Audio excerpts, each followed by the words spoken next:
हमको प्रणाम किया। तुमने श्रुति का भेद नहीं जाना, जाओ तुम स्वर्ग से नीचे जा करके मनुष्यों की स्त्रियां हो, मनुष्यों की स्त्रियां बनो। तब साथ को सुन करके तीनों बहनें कहने लगी कि हे मुनिवर, हमारे अपराध को क्षमा करो प्रभु, हम पर कृपा करो कि हमको पुनः स्वर्ग की प्राप्ति हो जाए। शनकादिक आदेशी कहने लगे कि अब तुम हमारा शोक नाशक वचन सुनो। संसार में विष्णु का अंश जो हिमालय मृत्युलोक में वर्तमान है, यह ज्येष्ठा मैना उसी की भार्या होंगी और इसी की पुत्री पार्वती होगी, और जो दूसरी धन्या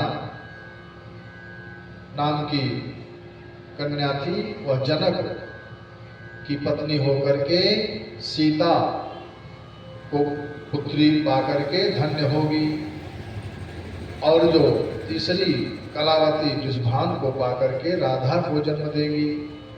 मैना की पार्वती उत्पन्न होकर के कठिन तप करके शिव को प्राप्त करेगी। धन्या जो सुनैना की सीता राम की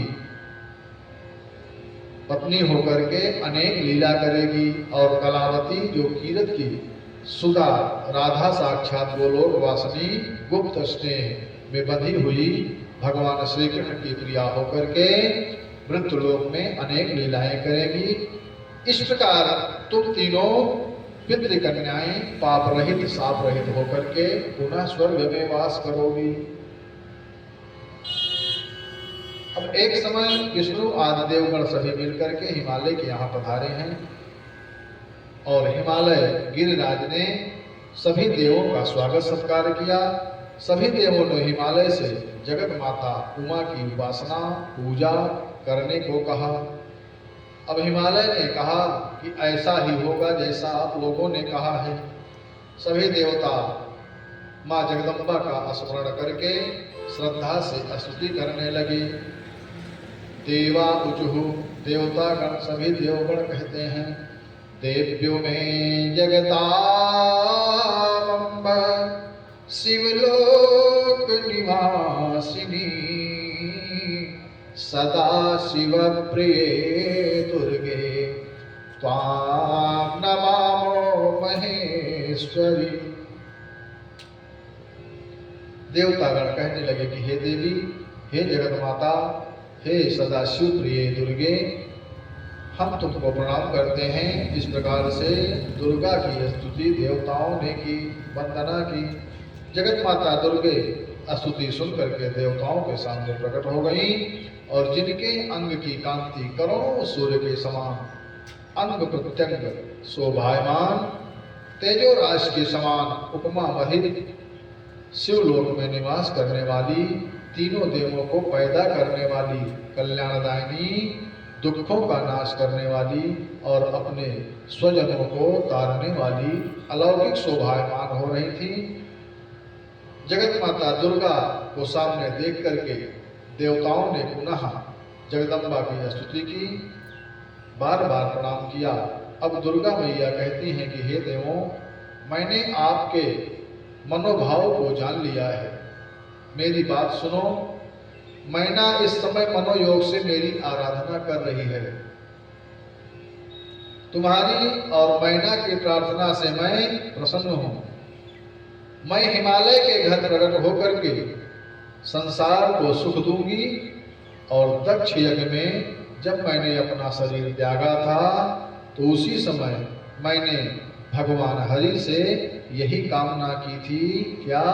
सती मरत हरि सन पर मांगा, जन्म जन्म शिव पद अनुरागा। उसी समय से शिव मेरी अस्थियों की माला बना करके मेरे विरह में घूमते ही रहते हैं। वैसे वो तो विकार रहित हैं, अविनाशी हैं, परिपूर्ण स्वामी हैं, माया के अधीश्वर हैं। उनको काम और मोह से कोई प्रयोजन नहीं है। वे प्रभु रुद्र भी मेरा पाणी ग्रहण करने की इच्छा करते हैं। अब मैं मैना जो हिमालय की पत्नी है उसके यहाँ प्रकट होकर के जन्म ले करके लौकिक गति दिखाऊंगी। अब आप अपने अपने स्थानों को जाओ और महादेव का चिंतन करो, आपके सभी कष्ट दूर हो जाएंगे।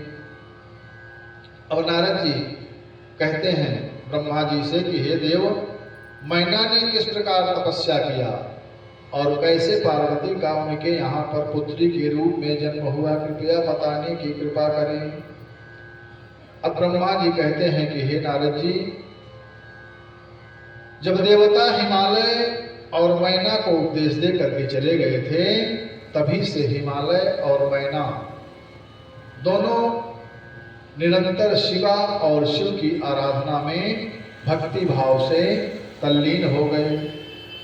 ब्राह्मणों को दान देते, चैत्र मास से आरंभ करके भगवती की मनमयी मूर्ति बना करके अनेक प्रकार से पूजन करते, कभी व्रत धारण करके, कभी निराहार रह करके, कभी जल ही पी करके रहते थे। इस प्रकार मैना ने 29 वर्ष तक निराहार भगवती शिवा और महादेव शिव की कठोर आराधना की। आराधना से प्रसन्न होकर के भगवती देवी प्रकट होकर के मैना से कहती हैं क्या? देव्योवाच वरम ब्रूहि महासाध्वी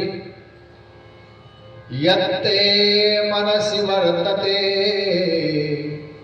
सुप्रसन्ना च तपसा तवाहं गिरिकामिनी। देवी कहती हैं कि हे गिरिकामिनी, मैं तुम्हारी तपस्या से प्रसन्न हूँ, अब तुम अपने मनोवांछित वर मांग लो। ऐसा कह करके भगवती ने मैना को प्रसन्न होकर के आलिंगन कर लिया। अब मैना ने अतिदीन भाव से देवी की स्तुति की। मैनोवाचः माता महीं सदानंदा भक्ति शोक विनाशिनी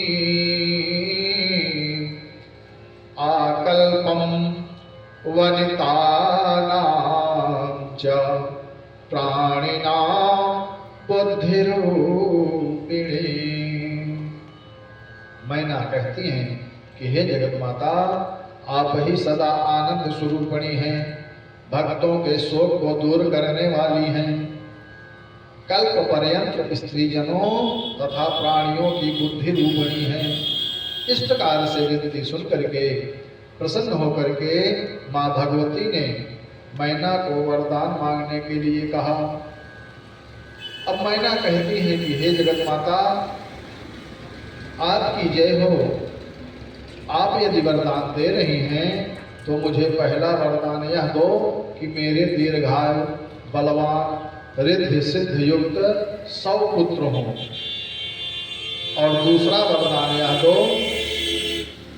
कि आप ही स्वयं गुणवान, रूपवान, त्रिलोक में पूजित, आनंद देने वाली मेरी पुत्री होकर के कालांतर में रुद्र की पत्नी होकर के लोक में लीला विस्तार करो। जगत माता जगदम्बा दुर्गा ने तथास्तु कह करके वरदान दे करके मैना को आश्वस्त कर दिया। इसके पश्चात कालांतर में मैना के माँ जगदम्बा की कृपा से 100 पुत्र हुए।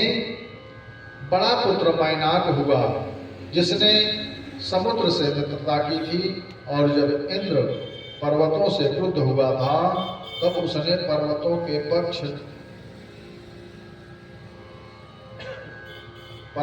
पर को काटे थे, और उस समय केवल मैनाक ही समुद्र में सकुशल रह गया था और उसी के पर कटने से बच गए थे। सभी पुत्रों में वही श्रेष्ठ था। कालांतर में मैना के उदर में भगवती जगदम्बा को आई जान करके भगवान विष्णु आदि देवता उनकी गर्भस्तुति करने लगे। देवा उचहु दुर्गे जय जय प्राके जगदम्ब महेश्वरी सत्यव्रते सत्यपरे त्रिसत्ये सत्यरूपिणी। देवतागण कहने लगे कि हे दुर्गे माँ, हे जगत जननी, आपकी जय हो। हे सत्यनारायणी, हे सत्य स्वरूपिणी, आपकी जय हो। समय आने पर 10वें महीने में भगवती जगदम्बा ने गर्भ से बहिर्भूत होने की इच्छा की और उस समय आकाश निर्मल, वन, सागर और पृथ्वी मनमोहक हो गए। सरोवरों का जल शुद्ध होकर के उसमें कमल खिलने लगे, मंद मंद सुगंधित पवन चलने लगी, चारों तरफ हर्ष का वातावरण हो गया। अब ब्रह्मा जी कहते हैं कि हे नारद, भगवती बसंत ऋतु के श्रेष्ठ महीने चैत्र मास की 9वीं तिथि तथा मृगशिरा नक्षत्र में आधी रात के समय चंद्रमंडल से गंगा के समान अंबिका प्रकट हुई। मैना के गर्भ में आना तो भावमय था। जैसे समुद्र से लक्ष्मी प्रकट हुई थी, उसी प्रकार मैना के गर्भ से माँ भगवती प्रकट हुई हैं। और उस समय मेघगण गरज रहे हैं, गरज करके वर्षा कर रहे थे। मंद मंद हवा चल रही थी और पुष्पों की वर्षा होने लगी। हिमालय मैना के महल में आनंद सा छा गया है। कैसे? आइए हम सब भी आनंद मनाते हैं। हिमालय और मैना के यहाँ माँ भगवती का जन्म हुआ है और हिमालय बड़े प्रसन्न हो रहे हैं। जनमी है दुर्गे मैया, महल में बाजे बधैया। जनमी है दुर्गे मैया, महल में बाजे बधैया। जनमी है दुर्गे मैया, महल में बाजे बधैया।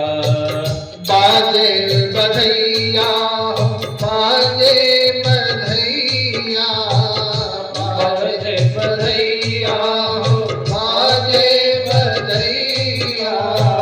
जनमी है दुर्गे मैया, महल में बाजे बधैया। जनमी है दुर्गे मैया, महल में बाजे बधैया। जनमी है दुर्गे मैया, नगर में बाजे बधैया। जनमी है दुर्गे मैया, नगर में बाजे बधैया। बाजे बधैया हो, बाजे बधैया, बाजे बधैया हो, बाजे बधैया। जनमी है दुर्गे मैया, नगर में बाजे बधैया। जनमी है दुर्गे मैया,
मैया नगर में बाजे बधैया।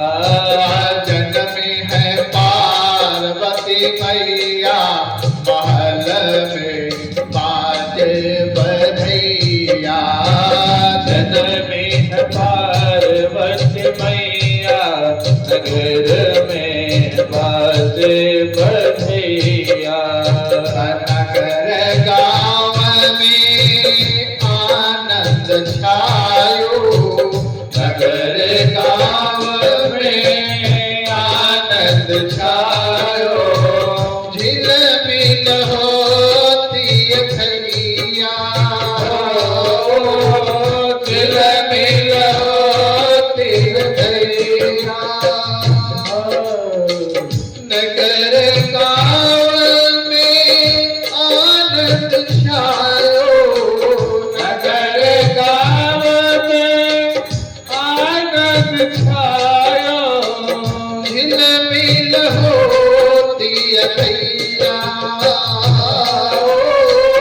झिलमिल होती खैया।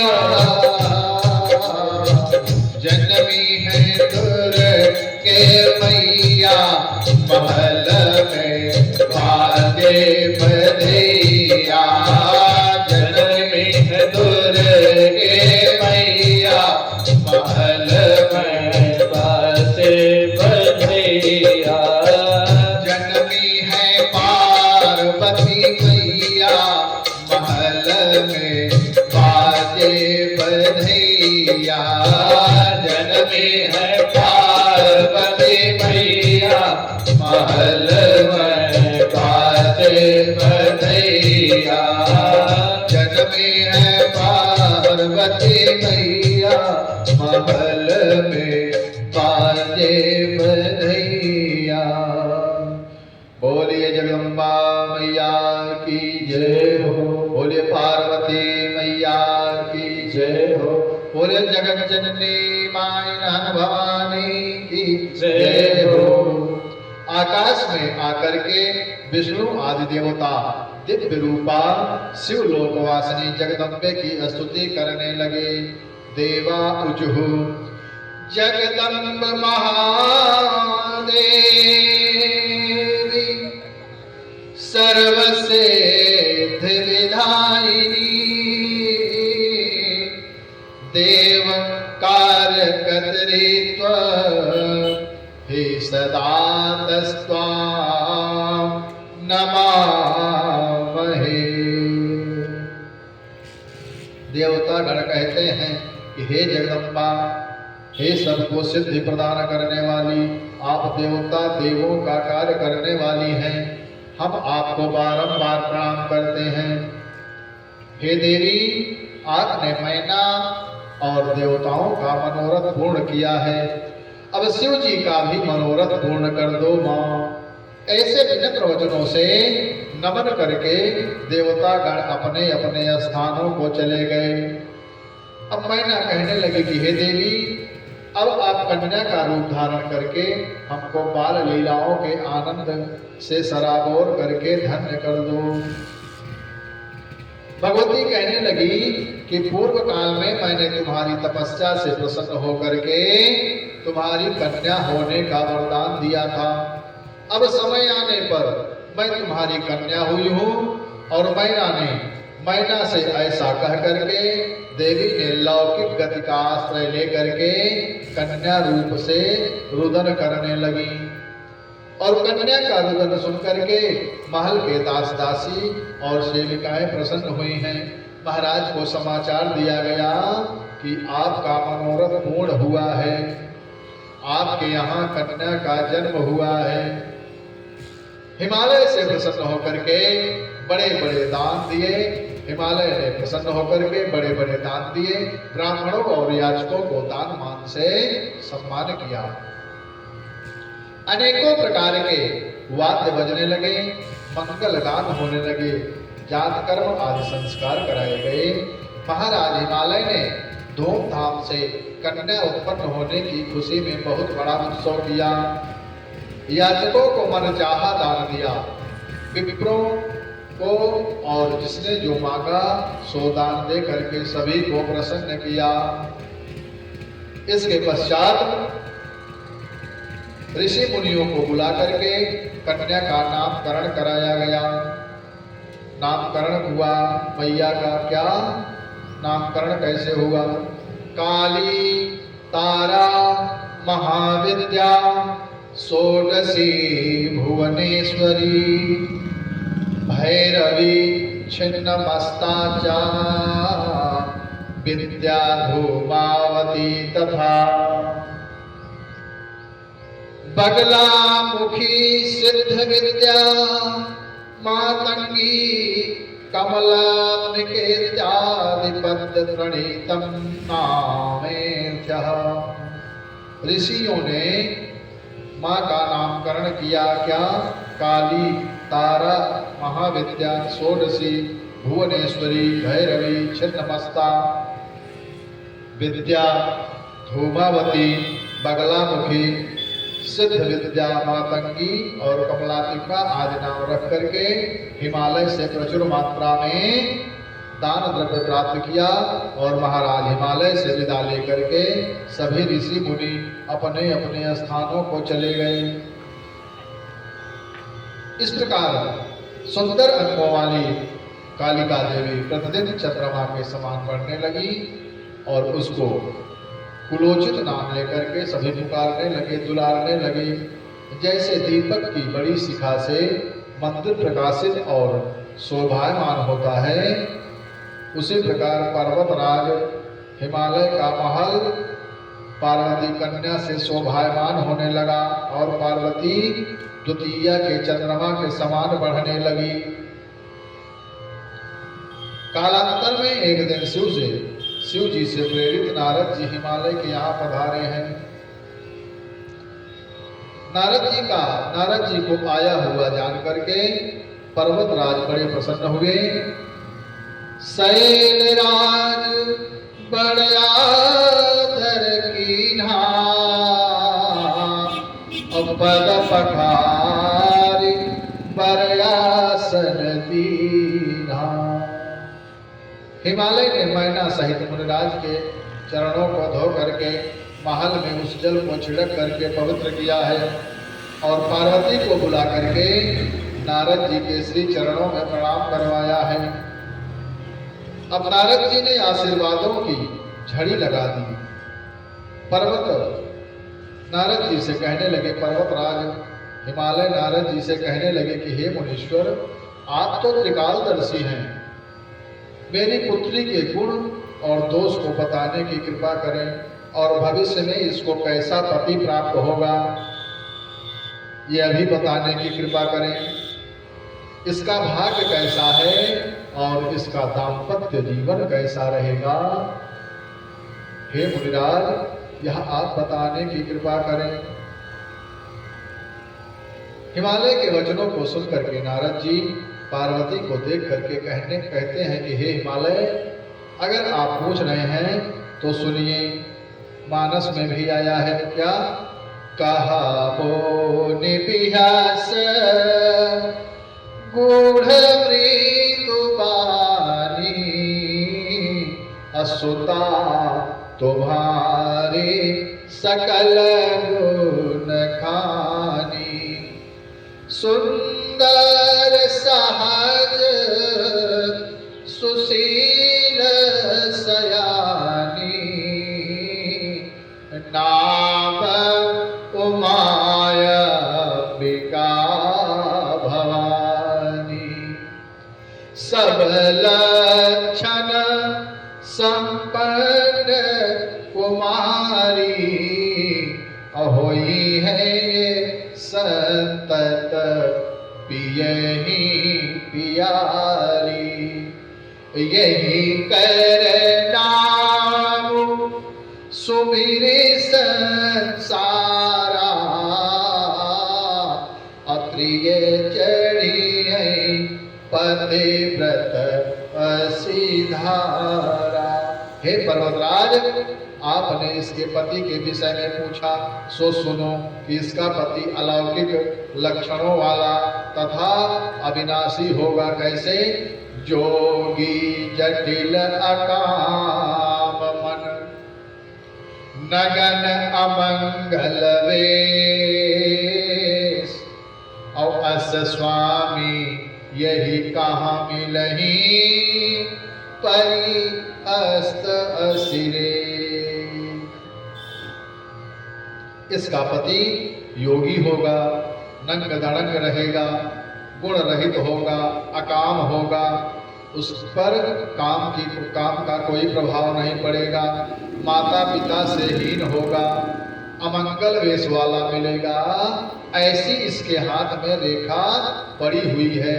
अब इसे सुनकर के पार्वती जी मन में सोचने लगी, हो ये न वृषा तेवरी से भाखा, अपोमा स्वपचनो हृदय धरि राखा। नारद जी की वाणी कभी भी असत्य नहीं हो सकती है। ऐसा मन में विचार करके, मन में प्रसन्न होकर के शिव जी के चरणों में मन को माँ पार्वती ने लगा दिया और मन में प्रसन्न होकर के लज्जा से सिर नीचे झुका लिया। अब नारद जी हिमालय से आगे कहते हैं क्या कि चैद्यपि पर अनेक जग माही, और यही कहाँ शिव तजी दूसर नाही। नारद जी कहते हैं कि संसार में तो वर असंख्य हैं, परंतु इसको जो वर मिलेगा वो शिव जी के अतिरिक्त कोई वर्ण नहीं कर सकता है। और हे पर्वतराज, शिव पार्वती का मिलन तो सनातन का है, इसे आप किसी दूसरे को नहीं दे सकते हो। आप चाह करके भी किसी और को नहीं दे सकते हो। यह आपकी सुता पार्वती तो सर्वदा शंकर प्रिया है, शिव प्रिया है, सदैव ही शिव की प्रिया ये रही हैं। नारद जी के ऐसे वचनों को सुन करके हिमालय कहने लगे कि हे प्रभु, शिव तो अकाम और योगी हैं, फिर सांसारिक क्रियाकलापों में वो क्यों पड़ेंगे? नारद जी कहते हैं कि हे पर्वतराज, गूढ़ रहस्य सुनो। शिव जी की प्रतिज्ञा है कि दाक्षायणी, मैं तुम्हारे सिवाय किसी को भी नहीं वर्ण करूंगा। तुम ही मेरी पत्नी, तुम ही मेरी भार्या बनोगी। तुम्हारी कन्या पूर्व जन्म में दक्ष की पुत्री सती थी। अपने पिता के यज्ञ में शिव का अपमान देख करके अपना शरीर का त्याग कर दिया था। वही अंबिका सती अब आकर के मैना की तपस्या से आपके यहाँ पार्वती रूप से प्रकट हुई हैं। आपकी पुत्री का श्रेष्ठ और रत्न सिंहासन से उत्तम बैठने का आसन शिव जी की जंघा ही होगी। ऐसा कह करके नारद जी स्वर्ग को प्रस्थान कर गए हैं। नारद जी के वचनों को सुनकर के हिमालय का संदेह दूर हो गया। समय बीतने पर एक दिन मैना कहने लगी कि हे नाथ, मैं नारद जी के वचनों को समझ नहीं पाई हूं। नारद जी ने उस दिन क्या कहा था मेरे समझ में कुछ भी नहीं आया है। अब आपसे मेरी विनती है कि आपको पार्वती की प्रसन्नता के लिए कोई सुंदर, सुशील और योग्य वर तलाश करके उसी से उसका विवाह कर देना चाहिए। अब हिमालय कहते हैं मैना से कि हे प्रिय, यदि आपको अपनी पुत्री से स्नेह है तो उसे शिव कृपा प्राप्त करने हेतु तपस्या की प्रेरणा दो, और तपस्या के द्वारा नारद जी द्वारा कहे गए सभी अमंगल दूर हो जाएंगे। तप बल रचई प्रपंच विधाता, तप बल विष्णु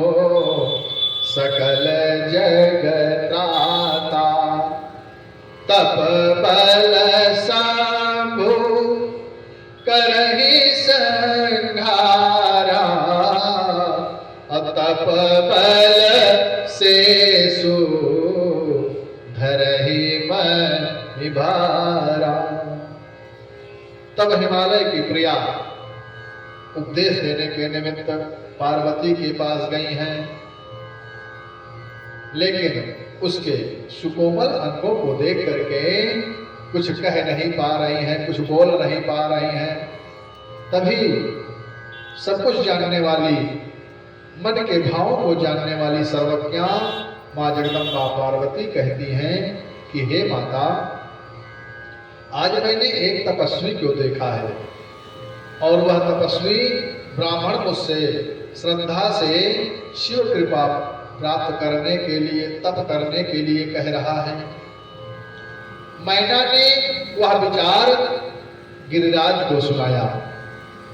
हिमालय भी कहने लगे कि हे प्रिय, रात्रि के अंत प्रहर में देखा है कि एक सुंदर तपस्वी मेरे कुल के समीप तपस्या करने आया है। मैंने अपनी पुत्री को उनकी सेवा में रखने की प्रार्थना की है, परंतु उन्होंने मना कर दिया है। अधिक अनुनय विनय के बाद में उन्होंने कन्या द्वारा सेवा स्वीकार की है।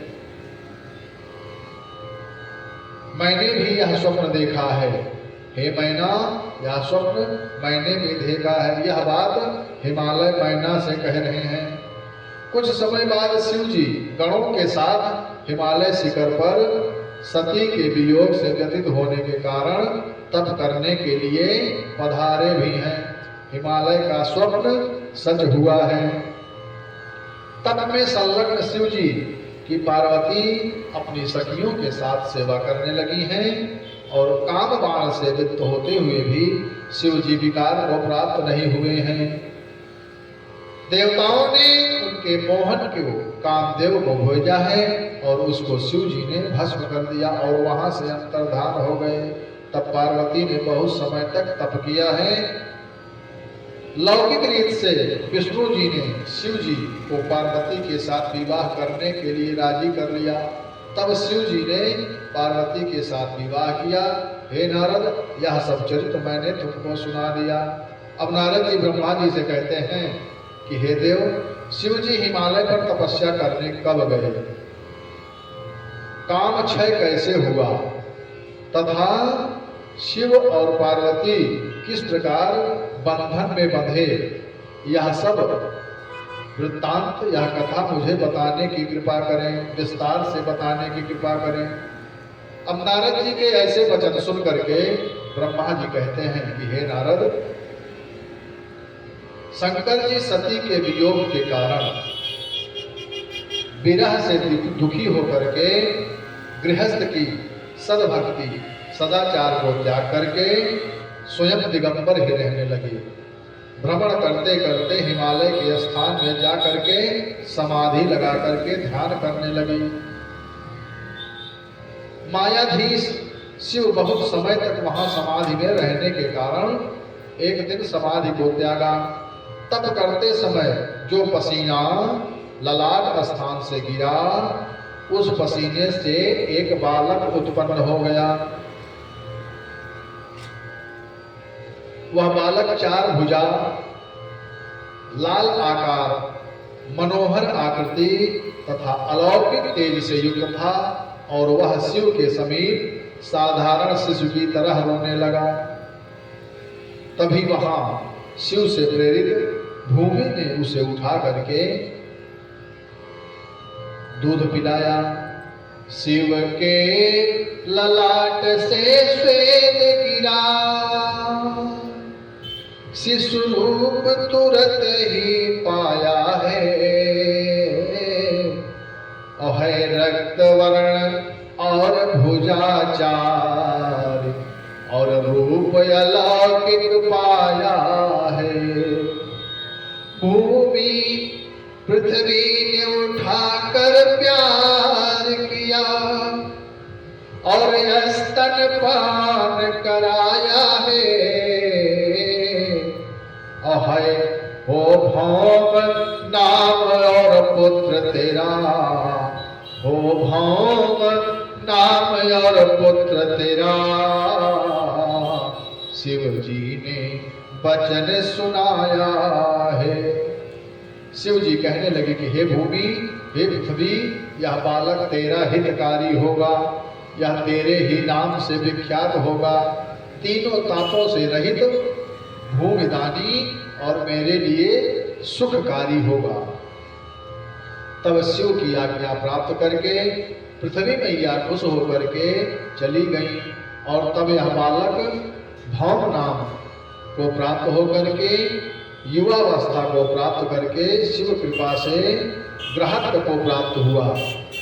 9 ग्रह में एक ग्रह भौम मंगल भी है। भगवान की कृपा से यह ग्रहत्व को प्राप्त किया। बहुत काल तक शिव जी की सेवा करके शुक्र से भी ऊपर दिव्य लोक को प्राप्त करके स्थित हुआ। जब शंकर जी हिमालय के यहाँ पार्वती के जन्म होने का समाचार पाया तो नंदी आदि कुछ गणों को लेकर के हिमालय के गंगावतरण स्थान में जाकर के तप करने लगे। पर्वतराज को जब ज्ञात हुआ कि शिव जी यहाँ आकर के ध्यान मग्न होकर के विराजे हैं तो अपने सेवकों सहित उस स्थान पर जाकर के जहाँ भगवान भोलेनाथ तपस्या कर रहे हैं, श्रद्धा पूर्वक पूजा करके भगवान की वंदना किया और कहने लगे कि हे प्रभु, आपने यहाँ आकर के मुझ अनाथ को सनाथ कर दिया है। मेरा जन्म तो धन्य हो गया है। आपके यहाँ आने से ही मेरा जन्म धन्य हो गया। अब शिव जी कहते हैं कि हे पर्वतों के अधिपति, हे पर्वतराज, मैं आपके स्थान पर तपस्या करने आया हूँ। मैं यहाँ एकांत चाहता हूँ। मेरे पास यहाँ कोई नहीं आए, मेरी तपस्या निर्विघ्न हो, ऐसी व्यवस्था आप करिए। हिमालय कहने लगे कि हे प्रभु, आप यहाँ निर्विघ्न तपस्या कीजिए, मैं आपकी सेवा करूँगा। घर आकर के हिमालय ने अपने सेवकों को आदेश दिया कि गंगावतरण क्षेत्र में कोई भी न जावे और पार्वती को साथ लेकर के पूजा सामग्री के सहित शिव जी के पास जाकर के उनके सामने पूजा सामग्री को रख करके कहने लगे कि हे प्रभु, हे दयालु भोलेनाथ जी, मैं और मेरी पुत्री आपकी सेवा करना चाहते हैं। कृपा करके आप आज्ञा प्रदान करें। मैं अपनी पुत्री के साथ नित्य आपके पास सेवा करने आया हूं। शिव जी कहने लगे कि हे पर्वतराज, आपकी सेवा भावना का मैं स्वागत करता हूं, लेकिन हे पर्वतराज सुनो, स्त्रियों के साथ से विषयोत्पत्ति हो तब ध्यान में विघ्न उपस्थित हो जाता है। मैं तुमको श्रीमद् भागवत में जो वर्णित है उस आख्यान को सुनाता हूँ। क्या? मात्रा स्वस्त्रा दुहित्रा वो नाविवक्ता सनो भवेत, बलवान त्रियग्रामो विद्वान समपि करसति। श्रीमद् भागवत में वर्णन आया है कि माता, सास और पुत्री के पास भी एक आसन पर एकांत में नहीं बैठना चाहिए, क्योंकि बलवान इंद्रियों का समूह विद्वानों के मन को भी आकर्षित कर लेता है। तब में तत्पर शिव जी के ऐसे वचनों को सुनकर के स्वयं भवानी पार्वती कहने लगी कि हे प्रभु, कर्मों की शक्ति प्रकृति कहलाती है और उसी से सबकी उत्पत्ति होती है, पालन और संहार होता है। हे प्रभु, आप कौन हैं और सूक्ष्म प्रकृति कौन है, इसका विचार करिए। प्रकृति के बिना लिंग रूपी महेश्वर किस प्रकार से हो सकते हैं? प्रकृति के कारण ही प्राणी आपका अर्चन, वंदन और ध्यान करते हैं। हे योगेश्वर, अधिक कहने से क्या फायदा? आप मेरे वचन सुने। वह प्रकृतिमय हूँ और आप पुरुष हैं, इसमें कुछ भी संदेह नहीं है। और कुछ प्रकृति से ही आप सगुण रूप ब्रह्म हुए हैं। आप वशी होकर के भी अपने कर्म करने वाले हो और आप निर्विकारी कैसे मुझसे लिप्त नहीं हो सकते हैं? इंद्रियों से परे होने पर भी भगवान शिव ने गिरिराज और पार्वती की इच्छानुसार पार्वती को अपनी सेवा में रख लिया। पार्वती कभी पिता के साथ कभी अकेले ही आकर के शिव जी की सेवा में तत्पर रहने लगी। शंकर जी सोचते हैं कि पार्वती ने मनोयोग से मेरी सेवा करती है, परंतु मैं इसको ग्रहण तभी करूंगा जब इसकी महातपस्या करके गर्भ का बीज खत्म हो जाएगा। भगवती काली नित्य सेवा भाव से शंकर जी की सेवा करने लगी हैं। उसी समय देवताओं ने ब्रह्मा जी की आज्ञा पा करके कामदेव को शिव जी के पास भेजा, क्योंकि सभी देवता तारकासुर के अत्याचारों से संतप्त थे और उसकी मृत्यु शिवपुत्र के द्वारा ही होनी थी। तब तक शिव पार्वती का योग नहीं होगा। जब तक शिव और पार्वती का योग नहीं होगा तब तक पुत्र कहाँ से हो जाएगा। इसी हेतु शंकर जी के मन में विकार उत्पन्न करने हेतु कामदेव ने अपने सभी परिकरों के साथ वहां पहुंच करके अपना पूरा पराक्रम दिखाया, परंतु शिव जी जरा भी क्षोभित नहीं हुए, उल्टे कामदेव को ही भस्म कर दिया। इसके पश्चात पार्वती ने गर्भ रहित तपस्या करके देवों की कामना के अनुसार शिव जी को प्राप्त करके परोपकार की भावना से देव कार्य में प्रसन्न होकर के तत्पर हुई हैं। आगे नारद जी ब्रह्मा जी से प्रश्न पूछते हैं कि हे देवाधिदेव, तारकासुर कौन था जिसने देव समुदाय को पीड़ित किया था? वह किसका पुत्र था तथा कामदेव को शिव जी ने किस प्रकार भस्म किया था? ब्रह्मा जी कहते हैं कि हे नारद, मेरा पुत्र मरीचि और मरीचि का पुत्र कश्यप हुआ। उसकी 13 पत्नियां थीं और उनकी दितिनाथ की पत्नी से हिरण्यकश्यप और हिरण्याक्ष 2 महाबली दुष्ट पुत्र हुए, जिनको विष्णु ने निसिंह रूप धारण करके हिरण्यकश्यप को और वाराह रूप धारण करके हिरण्याक्ष को मारा था। तब एक दिन दिति कश्यप ऋषि के पास जाकर के इंद्र को परास्त करने वाले पुत्र की कामना से गई। तब कश्यप ने पुंसवन नामक व्रत बताया और यह व्रत पुंसवन नामक व्रत अगहन महीने मार्गशीर्ष कृष्ण पक्ष प्रतिपदा से कार्तिक पूर्णिमा तक 1 वर्ष तक चलता है। उसमें नियम से रहना पड़ता है। भागवत में भी भागवत के अनुसार कश्यप ऋषि कहते हैं, कश्यप उवाच पुत्रास्ते भविता भद्रे इंद्रहा देव बांधवः संवत्सरं कृतमिदं यद्यज्यो धारयिञ्जसि। कश्यप कहते हैं, कश्यप ऋषि कि हे देव, 1 वर्ष तक, हे देवी, 1 वर्ष तक तुमको शुद्ध भाव से रहना होगा।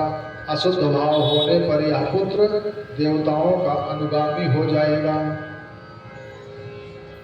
दिति नित्य नियम से रहने लगी और एक दिन देव मायावश उच्छिष्ट अवस्था में बिना आचमन किए ही सो गई और इंद्र छद्म वेश से आश्रम में ही रहता था।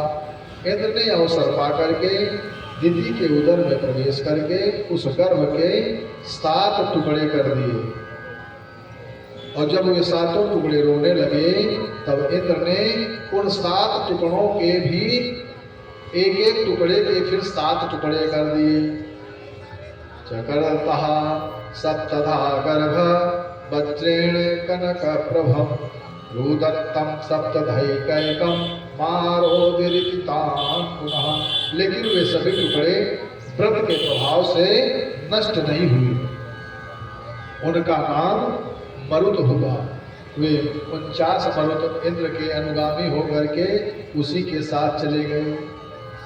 दिति ने पुनः कश्यप ऋषि को प्रसन्न किया और तब कश्यप ने कहा कि हे दिति, तुम ब्रह्मा की दास, तुम ब्रह्मा की 10,000 वर्ष तक तपस्या करोगी तो तुम्हारे पराक्रमी पुत्र होगा। दिति ने नियम पूर्वक तप पूरा किया और तब उसके देवताओं के समान वज्रांग नाम का महाबलवान पुत्र हुआ। उसने इंद्र आदि देवों को दंडित किया था और बदला लिया था कि हे इंद्र, तू बड़ा दुराचारी दुष्ट है, तूने मेरी माँ के गर्भ को नष्ट किया था। वज्रांग ने ब्रह्मा जी से कहा कि हे सृष्टिकर्ता ब्रह्मा जी, मैंने अपनी माता के कहने से इंद्र आदि देवों को कष्ट दिया था। अब इंद्र अपने राज्य का पालन करें। आप मुझे तत्व का सार समझा करके ज्ञान दीजिए, जिससे मैं निर्विकार और प्रसन्न मन रह सकूं। वज्रांग के ऐसे सात्विक विचारों को सुन करके ब्रह्मा जी ने उसे एक वरांगी नाम की स्त्री निर्माण करके दे दी और वरांगी वज्रांग की मनोयोग से सेवा करने लगी और उसकी सेवा से प्रसन्न होकर के वज्रांग कहने लगा कि हे देवी, तुम्हारी क्या इच्छा है। अब वरांगी कहती है कि हे प्रभु, यदि आप प्रसन्न हैं तो मुझे महाबलवान पुत्र हो और इंद्र को दुख देने वाला हो, ऐसा पुत्र प्रदान करो। वज्रांग कहने लगा कि हे वरांगी, तुम बैर भाव की बात करती हो, मुझे देवताओं से बैर भाव की बात अच्छी नहीं लगती है। सोचने लगा कि यदि मैं ऐसा वरदान देता हूँ तो संत महात्माओं और देवताओं को कष्ट होगा और प्रिया की इच्छा पूरी न करने पर मुझे नरक होगा। सोच विचार करके वज्रांग ने कह दिया कि हे प्रिय, तुम्हारा मनोरथ पूर्ण हो। वज्रांग ने पुत्र प्राप्ति हेतु अनेक वर्षों तक तप किया और मेरे तप से प्रसन्न होकर के ब्रह्मा जी ने कहा कि पुत्र मांगो, वर मांगो, क्या चाहते हो। तब वज्रांग ने कहा कि हे प्रभु, हमारा पुत्र महाप्रतापी, सामर्थ्यवान और हितकारी हो और तपोनिधि मनोवृत्ति वाला हो। अब ब्रह्मा जी ने तथास्तु कह करके अपने लोक को चले गए। समय पर वरांगी के महाबली 10 दिशाओं में प्रकाश करने वाला पुत्र हुआ और उसके पैदा होने के समय उल्कापात होने लगे, पृथ्वी डगमगाने लगी, नदियां क्षुभित होने लगी, बड़े बड़े वृक्षों को उखाड़ती हुए हवाएं चलने लगी, श्रृगाल और उल्लू मुंह से अग्नि निकालने लगे, बस्ती के भीतर जाकर के गीदड़ रोने लगे, ग्राम सिंह कुत्ते ऊपर को गर्दन करके रोने लगे, गधे भी मस्त होकर के अपने खुरों से पृथ्वी को खोदने लगे और गायों के थनों से रक्त निकलने लगा, देव प्रतिमाएं रोने लगी, मेघ रुधिर रात की वर्षा करने लगे और बिना आंधी के वृक्ष अपने आप गिरने लगे। ऐसे उत्पातों के मध्य वह तारक नाम वाला दैत्य अपनी माता से आज्ञा लेकर के ब्रह्मा जी की विधि पूर्वक तपस्या करने लगा। तप बल तेज सृजहि विधाता, तप बल विष्णु भय परित्राता। वह तारक नाम का व्यक्ति तपस्या करने लगा। तब उसने अग्नितापी 100 वर्ष तक नीचे मुंह ऊपर को पैर करके और 100 वर्ष तक हाथों से ही पूरे शरीर को उठा करके और 100 वर्षों तक वृक्ष की शाखा पर नीचे मुंह लटका करके अग्निहोत्र का धुआं सूंघता रहा। कठिन तपस्या के प्रभाव से उसके शरीर से निकलने वाले तेज से देवताओं के लोग जलने लगे। नारद उससे पीड़ित होकर के ऋषि मुनि और देवता लोग मेरे पास आए और सारा समाचार बताया। मैं उनकी प्रार्थना पर तारकासुर के पास जाकर के कहने लगा कि हे तारक, मैं तेरी तपस्या से प्रसन्न हूँ और तुम मनोवांछित वरदान मांग लो। अब तारकासुर कहता है कि हे प्रभु, हे ब्रह्मा जी, यदि आप मुझ पर प्रसन्न हैं तो ऐसा वरदान दो कि आपकी सृष्टि में जितने लोग हैं उनमें कोई भी मेरे समान बलवान न हो, मेरे सामने कोई टिक ना पावे। और दूसरा वरदान यह दो कि मेरी मृत्यु अगर हो तो शिव के वीर से उत्पन्न पुत्र के द्वारा ही हो, इसके अलावा मुझे कोई मार न सके, मुझे कोई जीत न सके। अब ब्रह्मा जी ने तथास्तु कह करके वरदान दे करके वहां से चले गए। वरदान पा करके तारकासुर प्रसन्न होकर के श्रोणितपुर को चला गया। वहां दैत्य गुरु शुक्राचार्य ने उसे त्रिलोकी का अधिपत्य देकर के राज्याभिषेक कर दिया। अब महादैत्य तारकासुर तीनों लोक का त्रिलोकी का नायक हुआ। चर अचर सबको पीड़ित करके अपना शासन लागू किया। उसने इंद्र से ऐरावत, कुबेर से नवनिधियां और वरुण से श्वेत वर्ण के घोड़े तथा ऋषियों से कामधेनु, भय से समुद्र ने रत्न प्रदान किए। वायु अनुकूल चलने लगी, सूर्य सहज भाव से तपने लगा। उसने पितरों से उनका हक भी ग्रहण कर लिया। देवताओं के स्थानों में दैत्यों को बसा दिया। जहां पर देवताओं का कार्य था वहां से देवताओं को हटा करके दैत्यों को लगा दिया। और उस समय कोई स्वतंत्र नहीं था। तारकुवसुर भयउते ही काला, अभुज प्रताप बल तेज विशाला। तेहि सब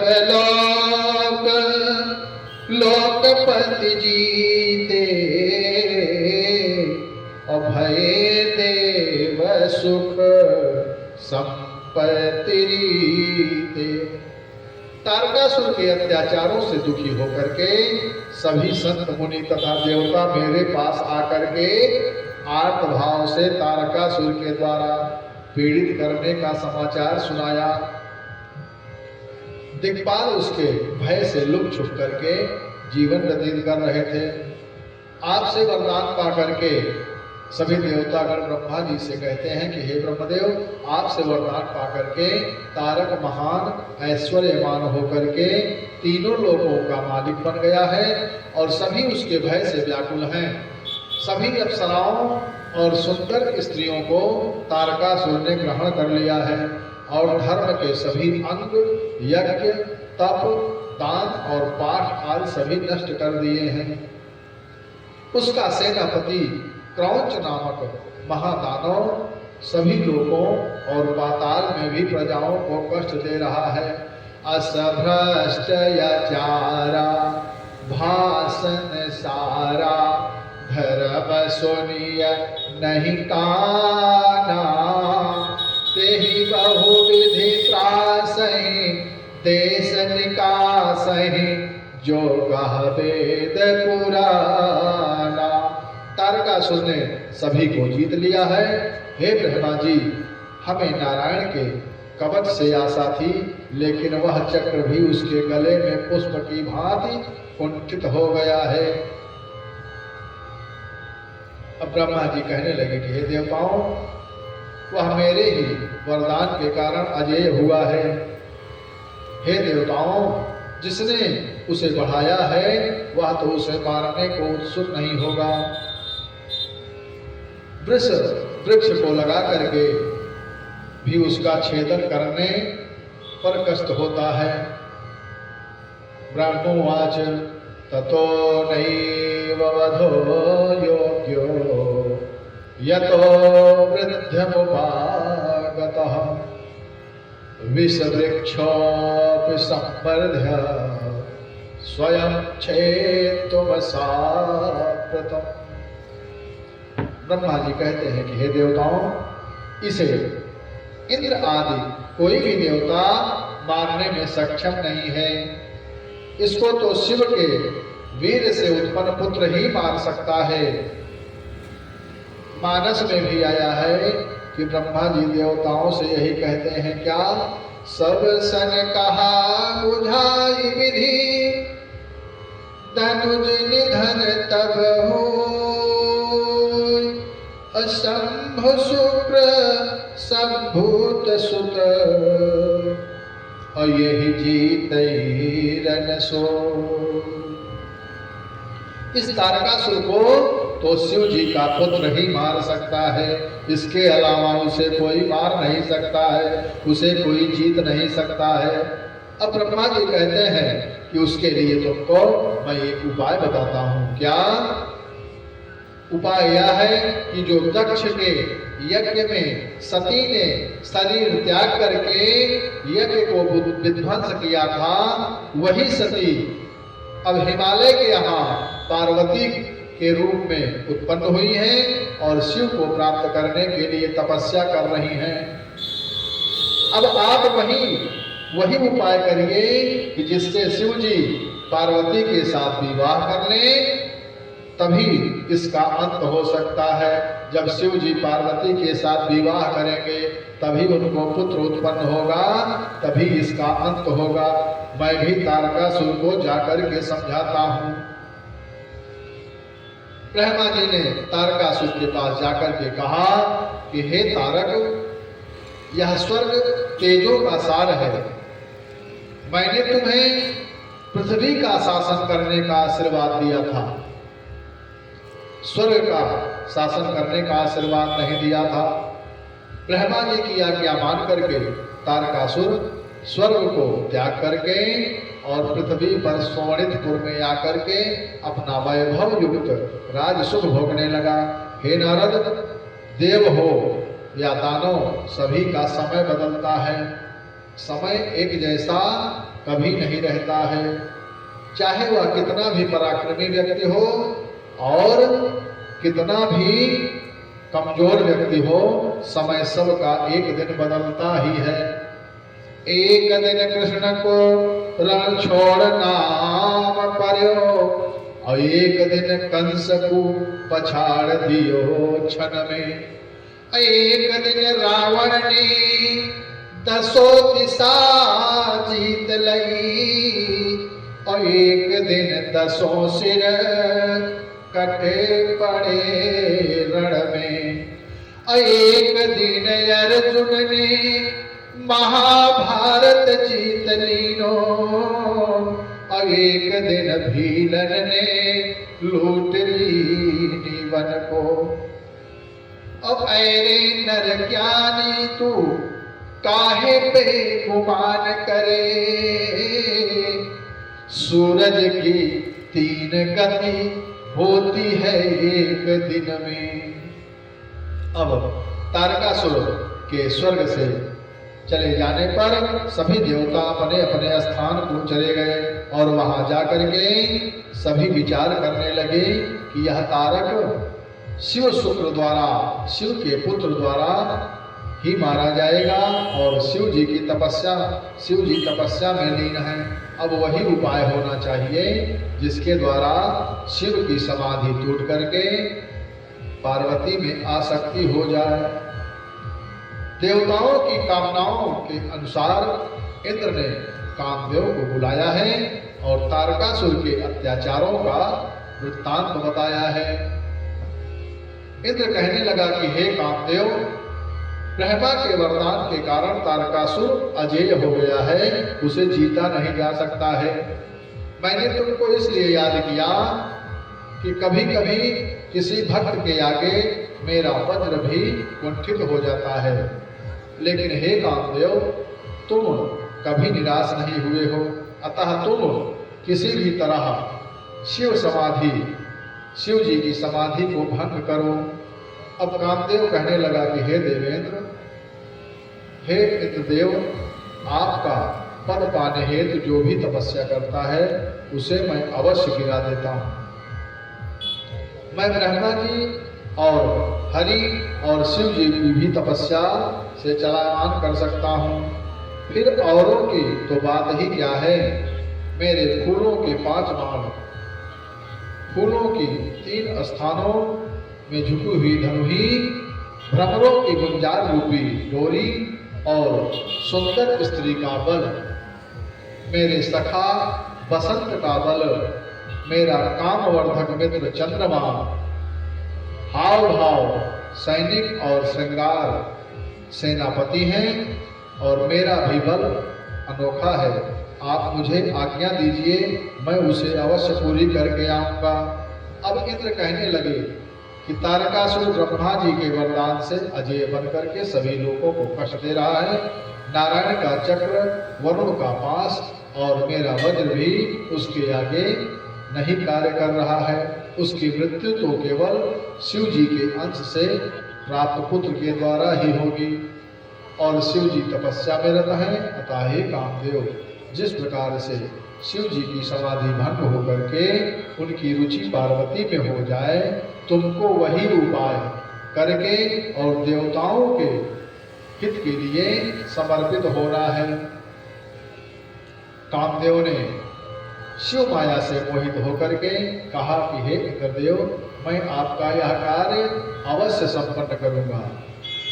ऐसा कहकर के कामदेव ने शिव जी के पास जाकर के बसंत को धर्म के चारों तरफ फैला दिया।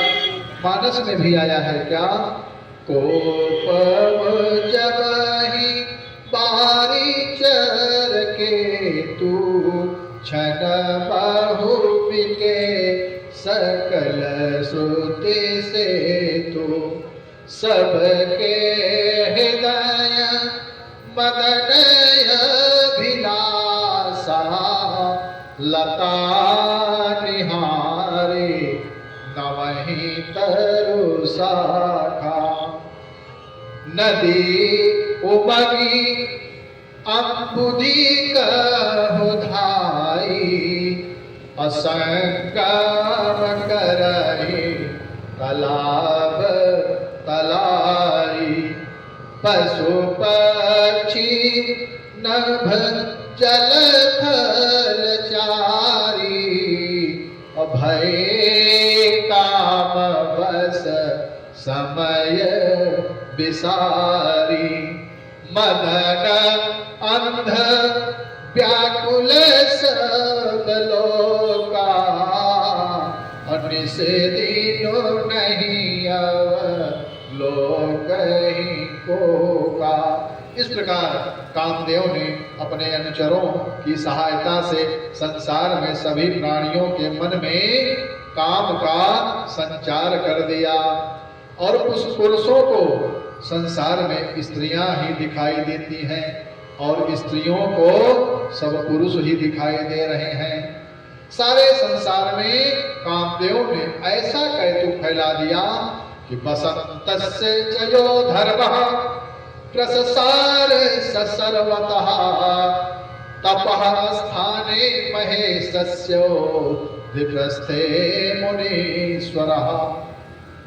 अब ब्रह्मा जी कहने लगे कि हे नारद, उस औषधियों के स्थान में जहां पर महेश्वर तप कर रहे थे, वहां पर सर्वत्र बसंत ने अपना प्रभाव फैला दिया है और उस स्थान में रहने वाले मुनिजनों के मन में काम भावना से सभी मुनिजन काम भावना से व्यथित हो गए हैं और सभी जीवों में कामोद्दीपन का भाव भर गया है। कामदेव आम्र मंजरी के धनुष पर बाण चढ़ा करके शिव के वाम पार्श्व में स्थित हो गया है और श्रृंगार भी बाणों के साथ शिव जी के समीप प्रविष्ट हुआ। कामदेव का भी एक नाम मनोज है, फिर भी उसे शिव में कहीं भी कोई छिद्र दिखाई नहीं दिया जिसके द्वारा वह उनके हृदय में प्रवेश कर सके। ऐसा कहीं भी कोई छिद्र कामदेव को नहीं दिखाई दे रहा है। वह लज्जा से अपने को परेशान समझ रहा है। जब उसे शिव के हृदय में काम प्रवेश करने का अवकाश नहीं मिला, नहीं पाया, तो कामदेव सामर्थ्यवान होते हुए भी स्वयं में भयभीत हो गया। वह लज्जावान हो गया और भयवान हो गया। उसी समय वहां सखियों के साथ पार्वती आ गई। कामदेव ने पार्वती के निरीक्षणादि व्यापारों में शिव जी की रुचि बढ़ाने के निमित्त धनुष पर पुष्प बाण चढ़ा करके शिव जी पर छोड़ दिया। उस समय देव देवेश के मन में पार्वती के अंगों को देख करके विचार आया कि सृष्टि में जो लालित्य है, मानो विधाता ने इसी में सारे लालित्य को भर दिए हैं। इस अद्भुत अलौकिक रूप वाली पार्वती को धन्य है। यह तो बहुत ही धन्य है। इसको इसके समान संसार में कोई सुंदर स्वरूप वाली स्त्री नहीं है। कामदेव ने शिव के समीप जाकर कौतुक दिखलाया है, और नभचर जलचर नर नारिन में काम का भाव दर्शाया है। वृक्षों की डाली लता देखी झुक झुक पृथ्वी तक आती है, और अबला सब जग में पुरुष लगे पुरुषों को नारी दिखाती है। पुरुषों को नारी ही नारियां दिख रही हैं और नारियों को पुरुष ही पुरुष दिख रहे हैं।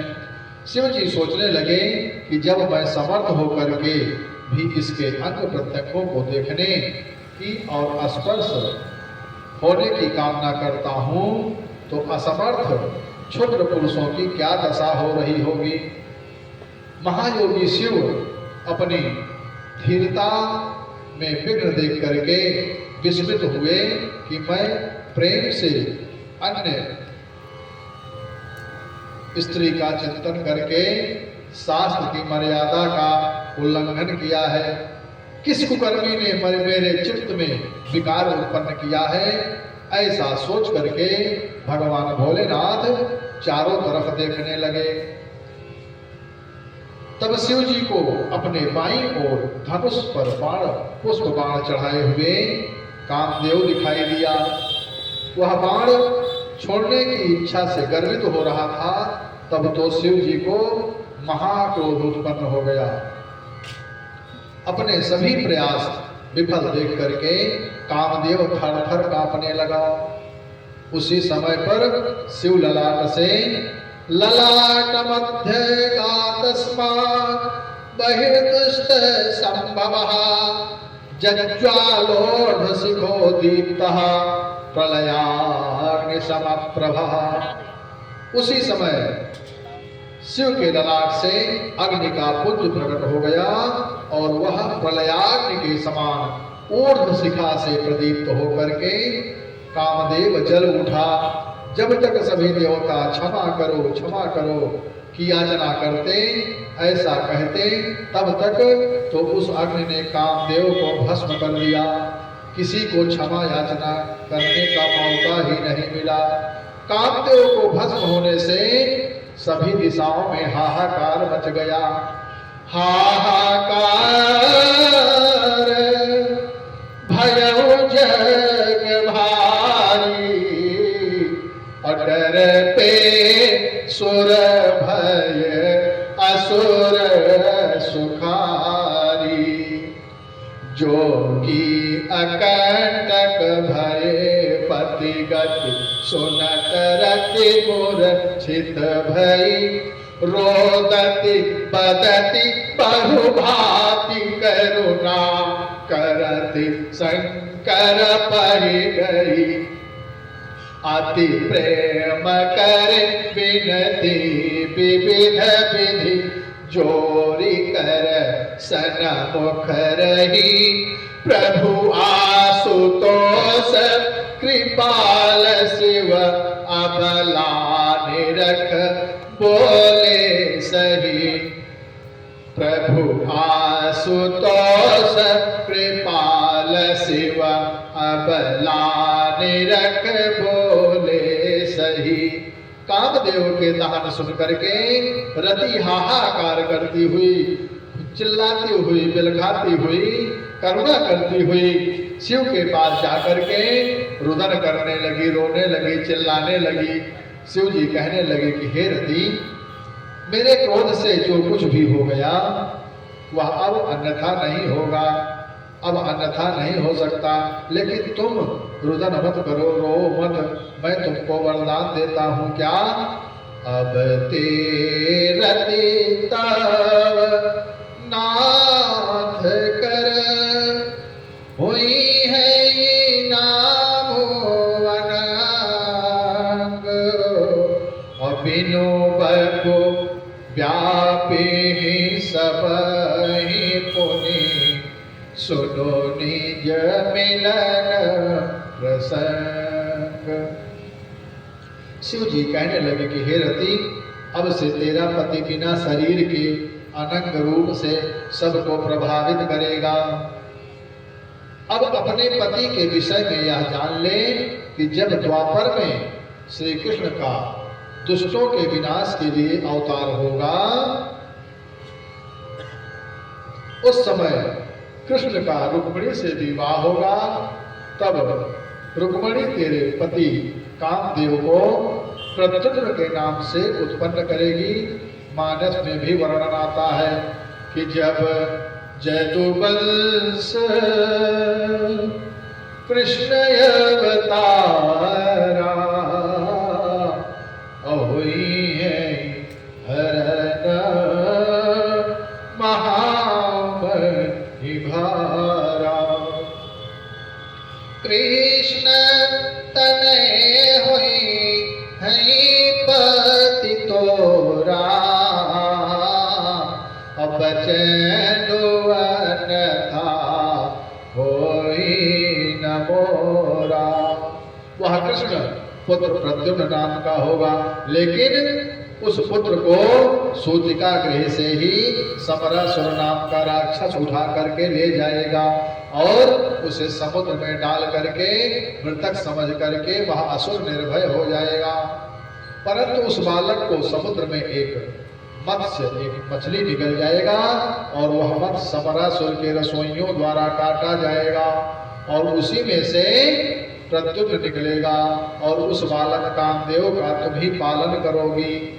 समयांतर में वह प्रद्युम्न समरासुर को मार करके और उसका सारा धन द्रव्य लेकर के तुम्हारे साथ द्वारिका जा करके आनंद से रहेगा। भगवान भोलेनाथ ने सभी देवों और रति को सांत्वना दे करके विदा किया है। रति शंकर जी के वचनों को सुन करके सत्य मान करके समरासुर के यहाँ जा करके रहने लगी और समय की प्रतीक्षा करने लगी।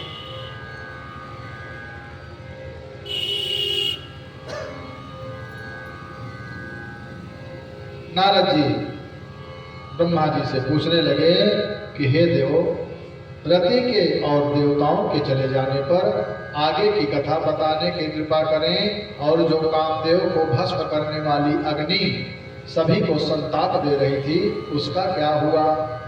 उस अग्नि का क्या हुआ जिस अग्नि ने कामदेव को भस्म किया था?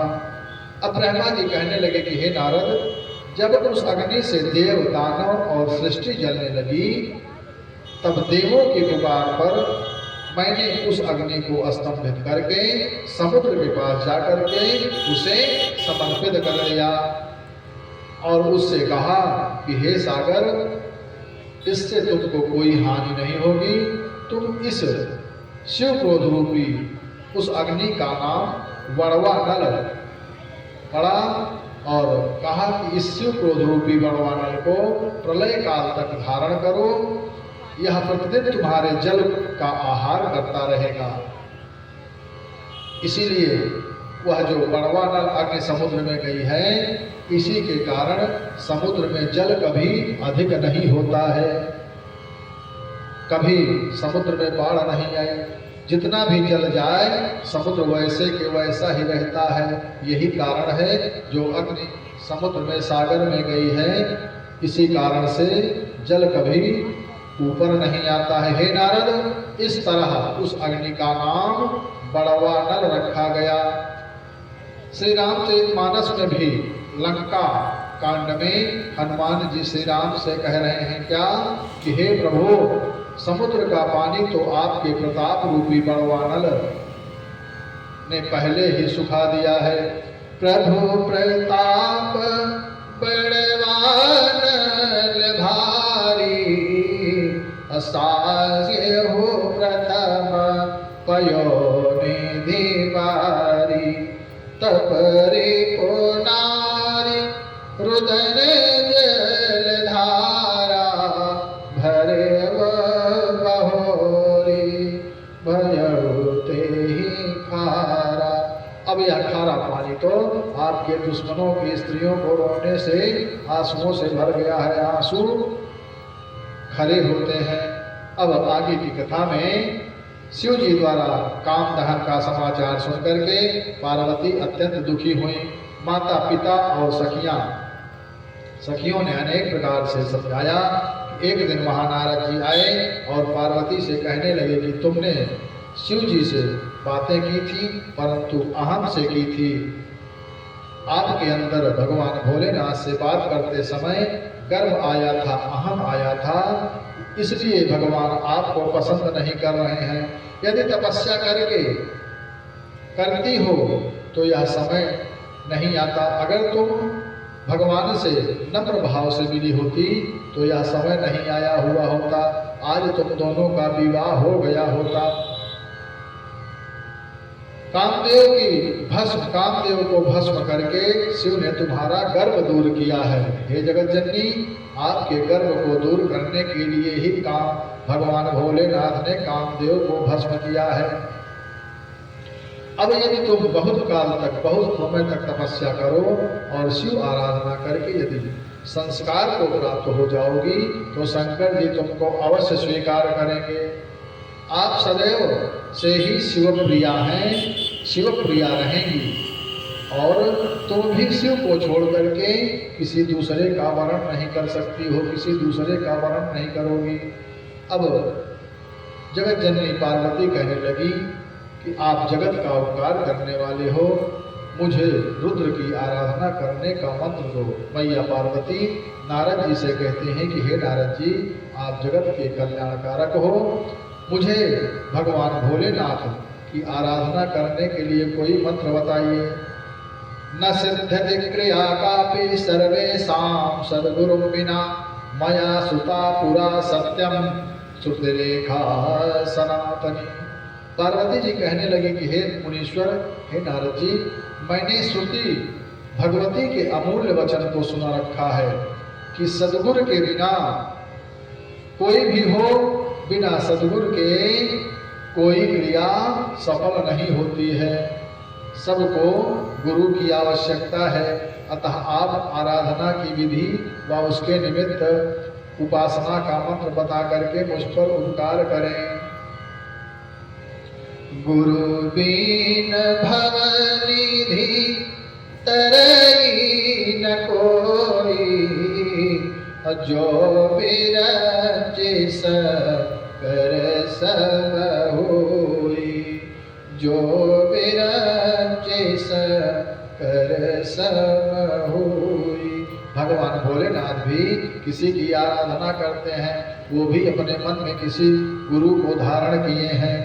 ईश कृपा बिन गुरु नहीं, अगुरु बिना नहीं ज्ञान, और ज्ञान बिना आत्मा नहीं, गावहीं वेद पुराण। जब तक अपने इष्ट की कृपा नहीं होती, गुरु नहीं मिलता है, और जब तक गुरु नहीं मिलता है तब तक ज्ञान नहीं होता है, और जब तक ज्ञान नहीं मिलता है आत्मा शुद्ध नहीं होती है। ये वेद और पुराण कहते हैं। गुरु कुम्हार सिख कुंभ है, गढ़ी गढ़ी का है खोट, अवंतर हाथ सहार दे, ऊपर मार चोट। गुरु क्या है? गुरु कुम्हार की तरह है।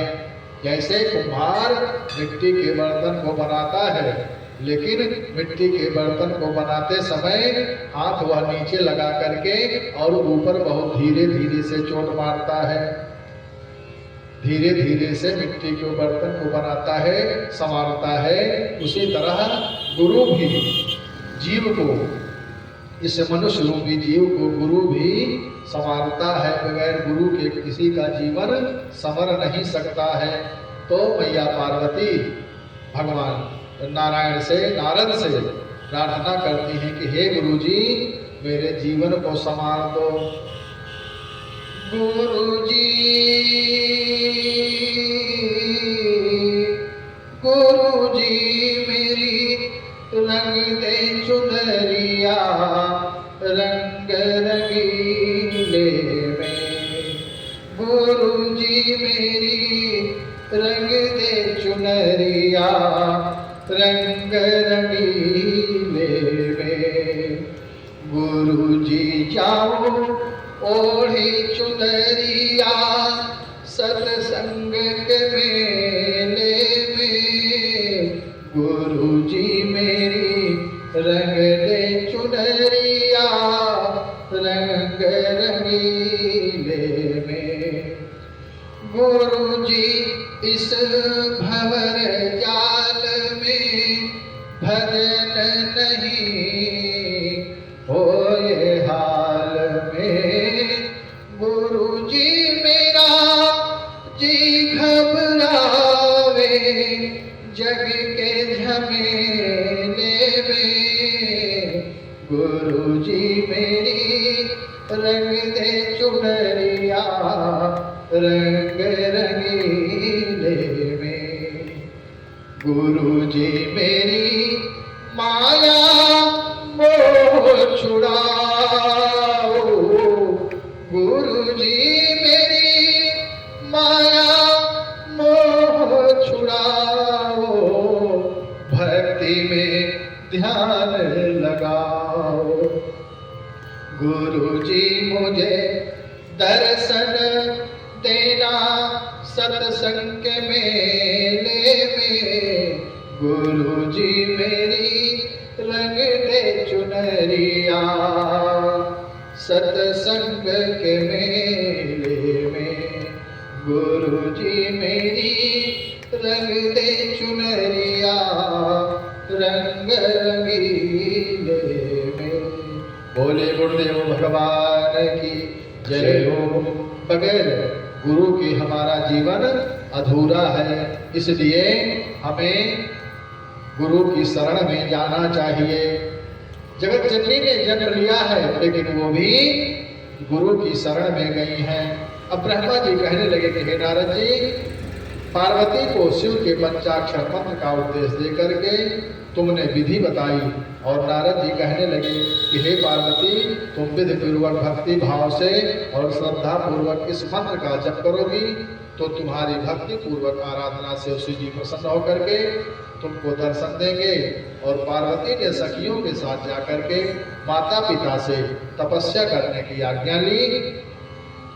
और तब पार्वती ने वलकल वस्त्र धारण करके मृगचर्म को धारण करके जहाँ पर शिव जी ने कामदेव को भस्म किया था, उसी गंगावतरण नामक स्थान पर वेदी बना करके तपस्या आरंभ कर दी।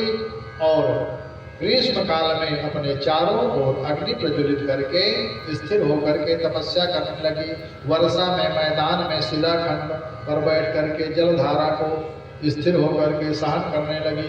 शीतकाल में रात्रि में भी जल में खड़े होकर के तपस्या करने लगी हैं।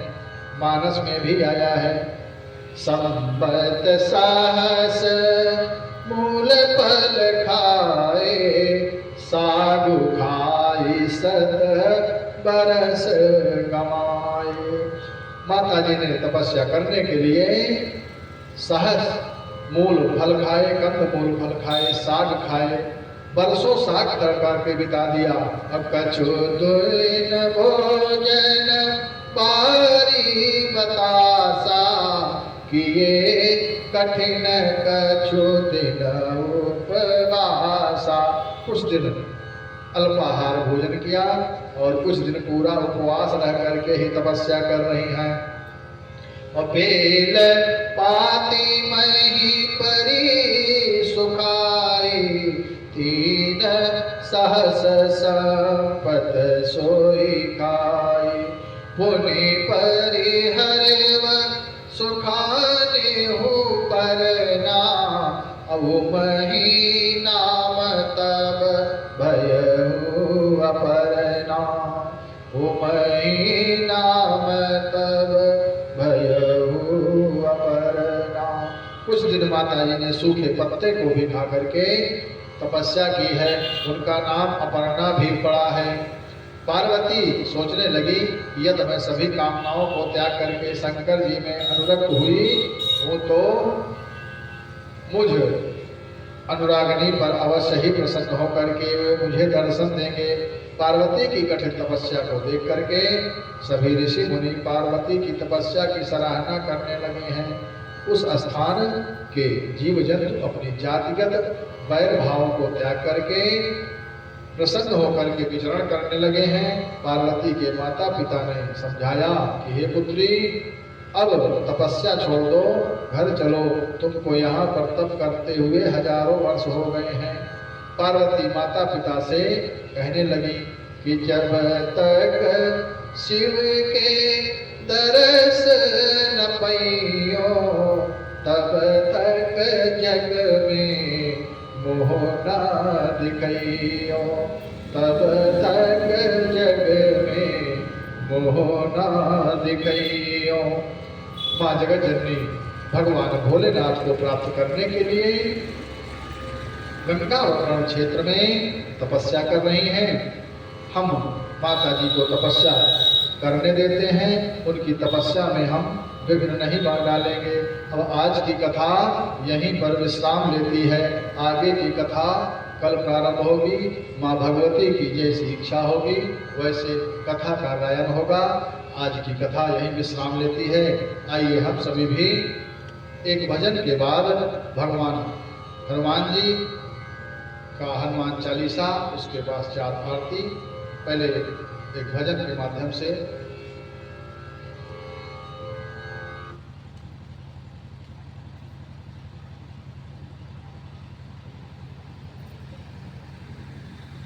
भक्त कहता है भगवान से कि हे प्रभु, आपने मुझे बहुत कुछ दिया है।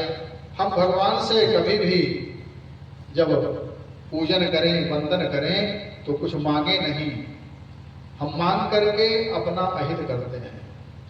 भगवान से मांगना कुछ जरूरी नहीं है, क्योंकि भगवान सब कुछ जानता है। हमें क्या आवश्यकता है, कब किस समय किस चीज की आवश्यकता है, वो सदैव हर समय जानते हैं और समय समय पर वो पूरी करते हैं। कैसे? जैसे हमारे माता पिता हमें किस चीज की आवश्यकता है वो सभी आवश्यकताएं पूरी करते हैं, उसी तरह वो जगत के माता पिता हैं और वो सभी की मनोकामनाओं को पूर्ण करते हैं। किस समय किसको क्या जरूरत है, समय आने पर वो पूरा करते हैं। इसलिए भगवान के सामने जब हम जाएं तो पूजन ही करें, कुछ मांगे नहीं। मांगने में नुकसान होता है। जैसे कभी किसी बड़े के सामने जाएं और वो कहता है कि भैया क्या चाहिए आपको बताइए, तो हो सकता है हम उससे जो मांग रहे हैं उससे ज्यादा वो देने के लिए सोचा हो और हमने मांग लिया तो सीमित हो गया। तो उसी प्रकार भगवान से हम कुछ मांगे नहीं, हमारी आवश्यकता पूरी करने वाले नारायण हैं, जिन्होंने जगत में हमको भेजा है, वो हमारी इच्छा पूर्ण करेंगे समय अनुसार। इसलिए भगवान से प्रार्थना है, मुझे तूने मालिक बहुत कुछ दिया है। भगवान को शुक्रिया अदा करें, मुझे तूने मालिक बहुत कुछ दिया है, मुझे तूने मालिक बहुत कुछ दिया है। तेरा शुक्रिया है, तेरा शुक्रिया है, मुझे तूने मालिक बहुत कुछ दिया है। तेरा शुक्रिया है, तेरा शुक्रिया है।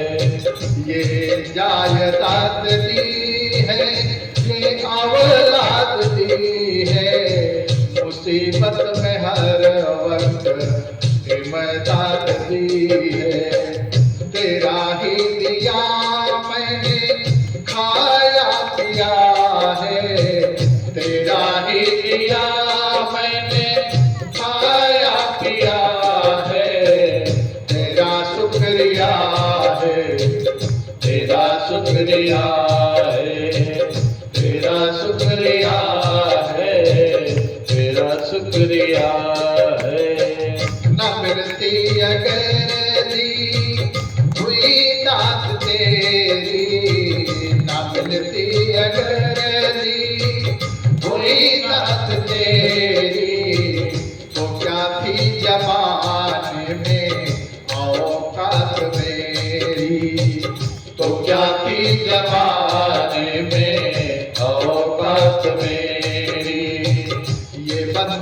तो तेरे सहारे किया है, ये बंदा तो तेरे सहारे किया है, तेरा शुक्रिया है, तेरा शुक्रिया है। मुझे तूने मालिक बहुत कुछ दिया है, मुझे तूने मालिक बहुत कुछ दिया है, तेरा शुक्रिया है, तेरा शुक्रिया है, तेरा शुक्रिया है, तेरा शुक्रिया है। मेरा ही नहीं तू सबका है दाता, मेरा ही नहीं तू सबका है दाता, सभी को सभी कुछ देता है दिलाता, सभी को सभी कुछ है देता दिलाता। जो खाली था मन तूने भर दिया है, जो खाली था मन तूने भर दिया है, तेरा शुक्रिया है, तेरा शुक्रिया है, तेरा शुक्रिया है, तेरा शुक्रिया है। मुझे तूने मालिक बहुत कुछ दिया है, मुझे तूने मालिक बहुत कुछ दिया है, तेरा शुक्रिया है, तेरा शुक्रिया है, तेरा शुक्रिया है, तेरा शुक्रिया है। तेरी बंदगी से मैं बनता हूँ मालिक, तेरी बंदगी से मैं बनता हूँ मालिक, तेरे ही करम से मैं जिंदा हूँ मालिक, तेरे ही करम से मैं जिंदा हूँ मालिक।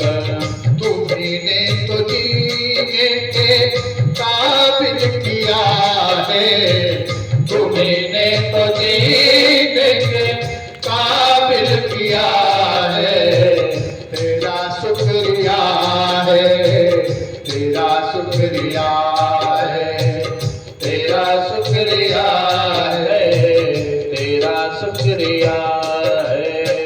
मेरा भूल जाना तेरा ना भुलाना, मेरा भूल जाना तेरा ना भुलाना, तेरी रहमतों का कहाँ है ठिकाना, तेरी रहमतों का कहाँ है ठिकाना।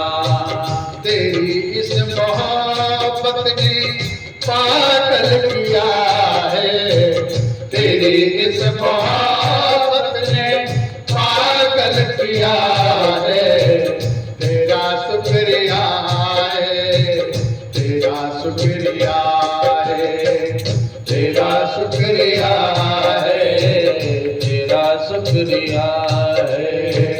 मुझे तूने मालिक बहुत कुछ दिया है, मुझे तूने मालिक बहुत कुछ दिया है, तेरा शुक्रिया है, तेरा शुक्रिया है, तेरा शुक्रिया है, तेरा शुक्रिया है, तेरा शुक्रिया है, तेरा शुक्रिया है।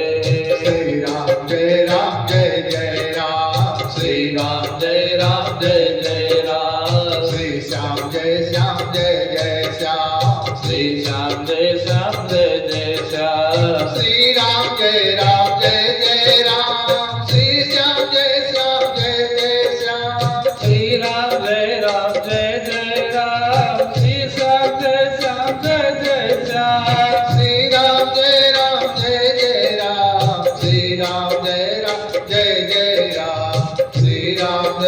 राम जय राम, श्री राम जय राम।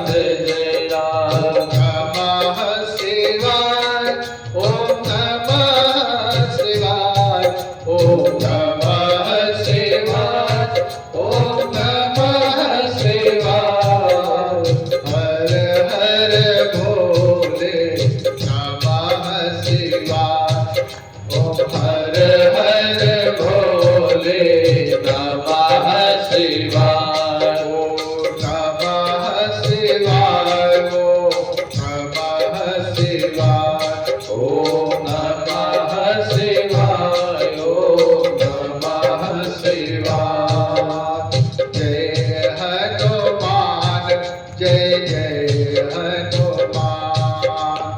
कृपा करो हे कृपा निधान। जय हनुमान, जय जय हनुमान। कृपा करो हे कृपा निधान। कृपा करो हे कृपा निधान। कृपा करो हे कृपा निधान। बोले गुरुदेव भगवान की जय हो। बोले हनुमान जी महाराज की जय हो, बोले माइन हर भवानी की जय हो, बोले अपने अपने माता पिता की जय हो, बोले श्री शिव शक्ति नारायण महायज्ञ की जय हो। आइए हम सभी भक्तजन मिल करके श्री हनुमान चालीसा का पाठ करते हैं, उसके बाद आरती।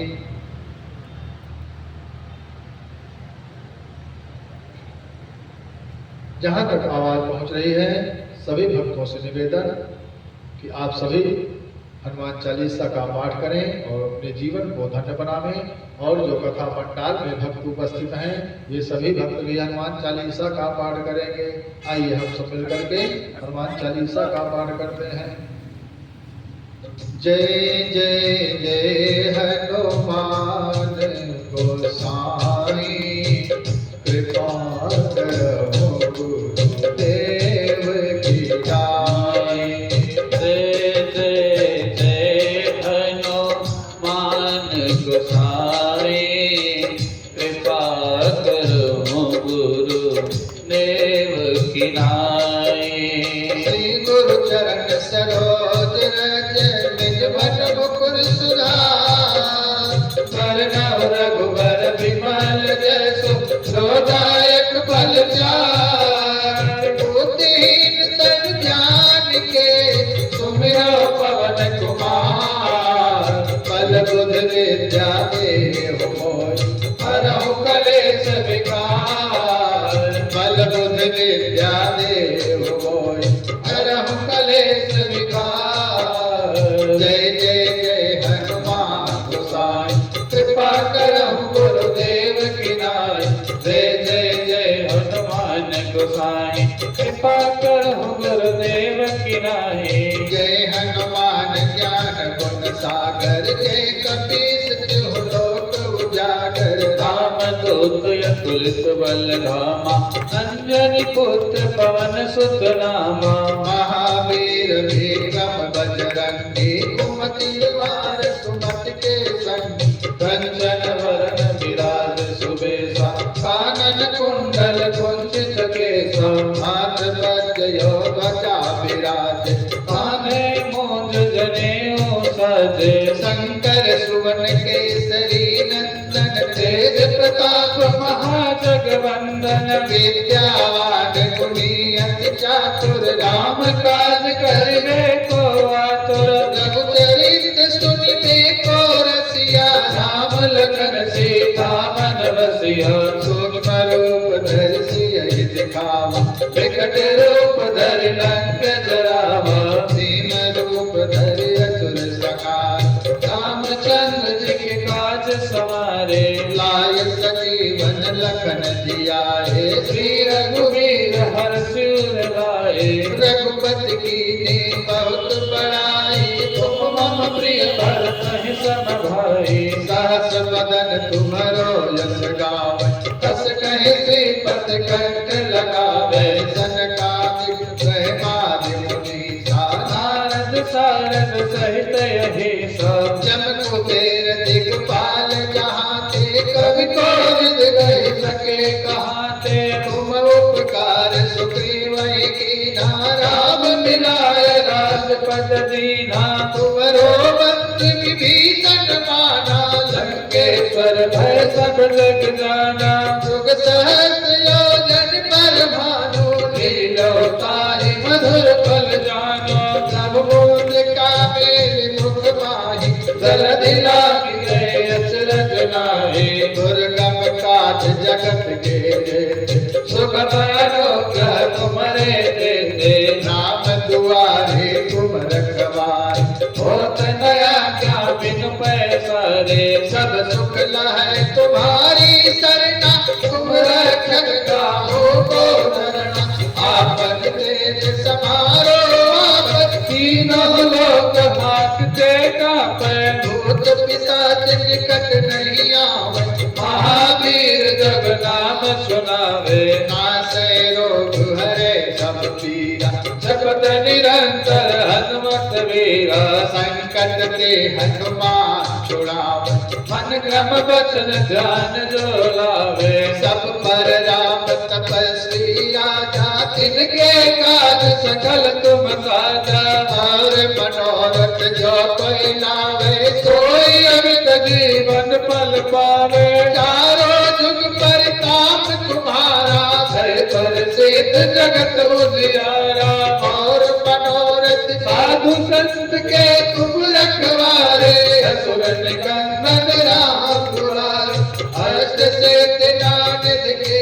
दाता असवर दीन जानकी माता राम रसायन तुम्हारे पासा सदा रहो रघुपति के दासा तुम्हारे भजन राम को पावन जन्म जन्म के दुख में सरावे अंत काल रघुवरपुर जाई जाग हरि भक्त कहाई और देवता चेतन धरई हनुमत से सर्व सुख करई संकट कटे मिटे सब पीरा दुख मिले हनुमत बलवीरा जय जय जय हनुमान गोसाई कृपा करो गुरुदेव की नाई जो सत पार पाठ कर कोई छूट बंदी महासुख होई जो यहाँ पर हनुमान चालीसा होय सिद्ध साथी गौरी सा तुलसीदास सदा हरि चेरा की जय गात हृदय महाडेरा जय जय जय हनुमान गोसाई कृपा करो गुरुदेव की नाई जय जय जय हनुमान गोसाई कृपा करो गुरुदेव की नाई पवन तनय संकट हरण मंगल मूरति रूप राम लखन सीता सहित हृदय बसो सुर भूप जय जय जय हनुमान गोसाई कृपा करो गुरुदेव की नाई मोरे तुम प्रभु गुरु विष्णुमाता राम कहाँ तजपत जल जाता आशुतोष तुम यो घरदानी आरती हरहु दीन जन जानी देवी पूज पद कमल तुम्हारे सुर नर मुनि सब होहि सुखारे पवन सुकाज कठिन जग माही जो नहीं होय तात तुम पाए जय